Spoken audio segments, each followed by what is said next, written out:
you a teacher at CDS? 23 years. And what brought you to CDS in the beginning? In the beginning, Yeah. A job was open. And I liked it here. I thought I would go somewhere else after a year or so, but I kind of liked it here, so I stayed. Could you tell us the story behind this project and how it came to life? Yes. It's going to take a couple minutes. Let me give you some statistics. During World War II, between 60 and 80 million people died. 60 and 80 million. Taking the lower number, 60 million. 1/4 of those were military, people who were killed in battle, 15 million. That left 45 million civilians who died during World War II. 11 million of those were murdered. 6 million were Jews. 1.5 million were children. So those are staggering numbers.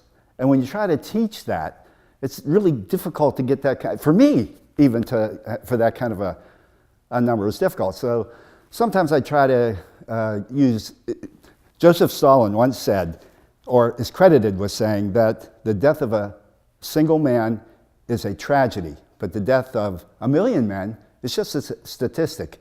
And he was right. So if you try to put it on the level of a single person, that helps, but it's not even enough then. So Mickey Baker, who was a colleague of mine, showed me an email in 1997, in April 1997, from her daughter who lived outside of Chicago. In a school there, Maymont Seymour Junior High School, that's 7th, 8th, and 9th graders, were collecting pop tabs for the same thing. And I thought, that's a good idea. We can do that too. And so I went to the middle school and I said, do you want to try this? And they thought it was a great idea. And then that year, I'm pretty sure Yom HaShoah was May 4th. So I thought May 4th would be a good day to start, Yom HaShoah. And so we did. We started on May the 4th. Middle school 8th graders know they're leaving. They're going probably to Older or wherever they're going to go. But they wanted to start it. So in May of that year, we had collected 25,000 tabs. And I thought that was pretty good. Until you divide 25,000 into 6 million. And that meant 20 years at that rate. So we had to pick it up. I started it because I wanted to have a visual representation of what 6 million looked like. I just didn't realize how difficult that would be. So do you know why that original school decided to use pop tabs? I don't know why they decided. Probably because, and I thought it was a good idea too, because each one of those you have to take off individually, which meant that you couldn't just go buy, 1,000 pop tabs. You had to take them off. And so to me, that meant that it took it down to that single individual level. And sometimes I would count them, and at first I counted them myself because I didn't trust anybody. I was going to count them myself, and then, that just wasn't going to happen. So I would count them, 2, 4, 6, 8, 10, and you put a mark down, 2, 4, 6, 8, 10, and you get a red one, or a green one, or one that's twisted a little different. And you would think to yourself, that's a human life. That's somebody's life. And every time I think about that, every time I think about when I would do that, I get a little bit emotional about that because it meant so much to me. And I was hoping that it meant the same thing to the kids who did it. 2, 4, 6, 8, 10, a mark. Each one of those was somebody's life. So did the sculpture help you fully visualize 6 million? Well, it did. When we finished, and it took 4.5 years to do, 4.5 years to collect them and count them. And doing that, I can't tell you how many people, it's impossible to know how many people were involved in this. Schools, I should have brought it in. I had something that came from, and I kept these, that came from Krakow. And they were little red tabs, and it's in a little bag, and on the outside of the bag said this came from Krakow, Schindler's List area. And I got those things all the time. I'd get them on my doorstep. People would just leave tabs. I went to First Presbyterian Church in North Huntington, and they collected for me there. And I had them from California. I had them from South America. I had them from Turkey. I got them from everywhere. And each time that I would get those, and people would count them. I accepted their count, and sometimes they would write notes with it, and I just liked the notes. I've already forgotten what the question was, because I went off on a tangent. Give me that question, and I'll give you a better answer. Did the sculpture help you fully visualize? Oh, yes, it did, and here's why. Because once we did all that, the classroom, I went and got fish tanks because I wanted them to see those. It would be useless if you couldn't see them, so I wanted them to see them. So we had 150 fish tanks in that classroom up there, 152 or something like that. It was 14 feet long, 4 feet tall, and 4 feet deep. So, and that was massive. And we had to actually ask the head of maintenance whether, the weight of those, and the kids calculated the weight in math. They calculated the weight, and whether the weight of those would actually collapse down on the second floor, which wouldn't have been good. And it didn't. And so they were up there, and it was a visual reminder of what 6 million looks like.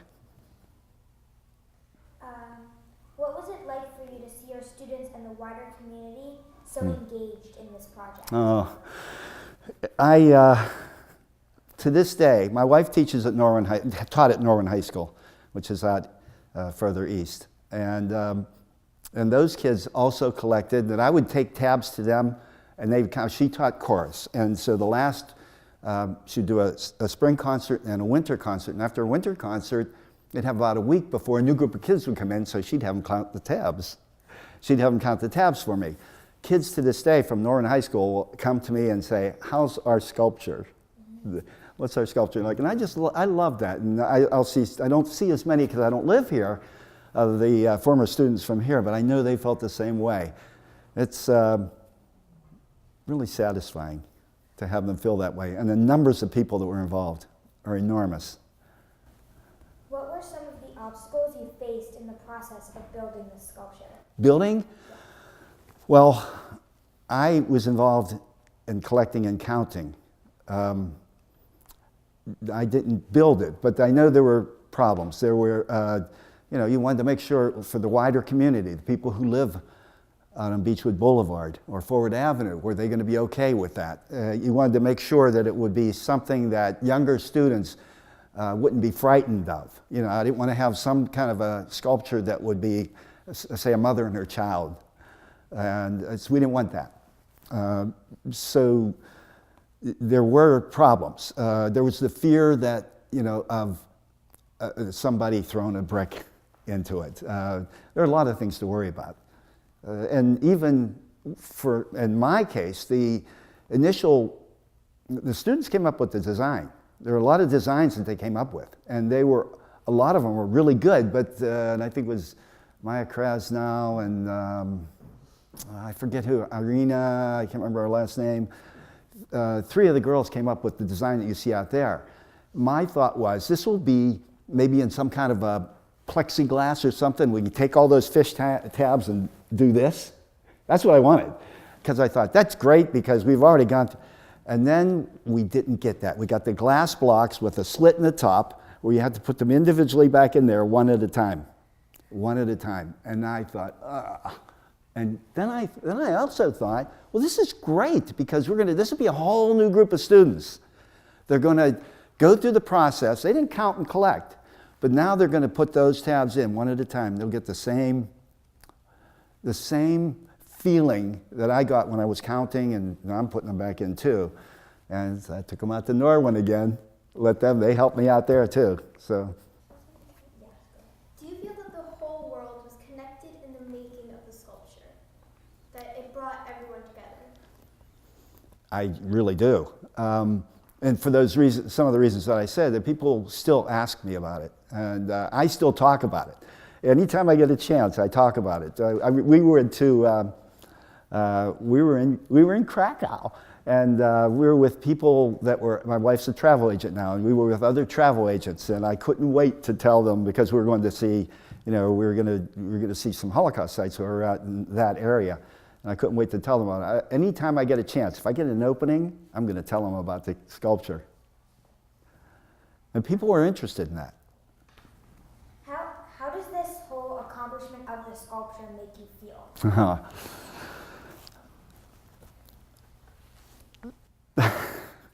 pretty good. I just collected and counted tabs, but it was, so many other people, especially Avi Monroe. I have to say, without her, this doesn't happen, because she was absolutely committed to getting it done. I can remember her coming to telling me, and we'd have these pop tabs, they'd be sitting up there. And my vision was, unfortunately, someday I'm going to take them out of my room and recycle them, because I'm an obsessive compulsive recycler, and I thought that's what we do. And then Avi decided that wasn't going to happen, and she committed herself to getting that done. She'd come up to me and say, "We're going to get that sculpture built." And I'd be going, and inside I'm saying, but outside I was, yeah, we're going to. It was an amazing project.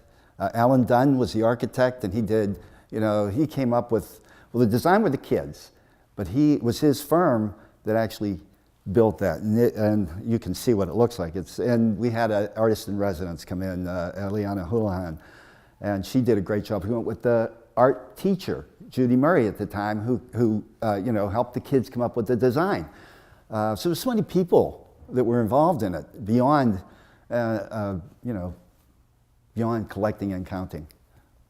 So at what point did you know you were going to finish this project? Here's when I knew. We did a fake groundbreaking, and I forget the date. It was fake. We didn't have any money for that. So, we're out there and we had shovels and we did the little fake groundbreaking, and it was covered by the newspapers, covered by everybody. And I didn't even believe it then, but I thought, okay, because we needed a substantial amount of money. And I think it might have been the same day or the next day when Gary and Nancy Tuckfield, I can tell you that. They probably told you that story, but their daughter, who had gone to Kara, had gone to our school, and I would say Kara was not particularly religious. But they went to Poland, maybe? They went somewhere in Eastern Europe, and Kara, just was inspired by some of the things she saw there and said that they got to do something. And that's when this happened, and we got our money. Is there anything that didn't happen that you wanted to happen with this project? Nothing. It was, to me, perfect. It was perfect. What was the most meaningful part of this project to you? I think just the process of going through it. The amount of time and effort it took to get all those tabs and to count them, to put them in those blocks. To me, that was the most meaningful, because for the reasons I said, when you're counting them, it's mundane, and you think of, after a while, you get just 4, 6, 8. But once in a while, you get the tab, and you just notice that. You notice it, and you say, this is somebody's life. So what message do you want people to walk away from Wool with after seeing? After seeing that, Avi Monroe, her father was a partisan. Before that, he had been in a camp. I think he'd been in a ghetto in a camp, and he escaped, and he was a partisan. He survived, and he married a survivor. And those two had, I think, 6 children, maybe? I forget how many brothers and sisters Avi has, and then they have grandchildren. The hopeful part of that, knowing that they didn't succeed completely, that there are people who will continue on. And I want that to be hopeful. When you look at that from a distance, you can't necessarily tell there are tabs in there. But the fact that it isn't some kind of a sculpture that might, let me give you an example. We were in a place called Lidica, where they had, after a guy named Reinhard Heydrich was assassinated, they went to this village and, burned it to the ground and killed all the men. And we went there, my wife and I went there, and we saw it. It's a beautiful place now. It's rolling hills, beautiful area. It's burned, it hasn't been rebuilt, but they have sculptures there, and they have one at the school of a mother and a son. I didn't, and it was very moving, but also not what I wanted here. I think it's not what anybody wanted here. We wanted something more hopeful than that, rather than, and they had this statue of all the children. I think there were 104, I'm trying to remember these numbers, 104 children maybe, most of them perished. And they've got a sculpture of them. They had a picture from the school the previous week, and the younger ones they just had photographs of, and so they made a sculpture.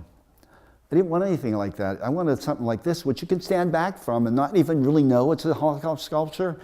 But I believe it's very hopeful.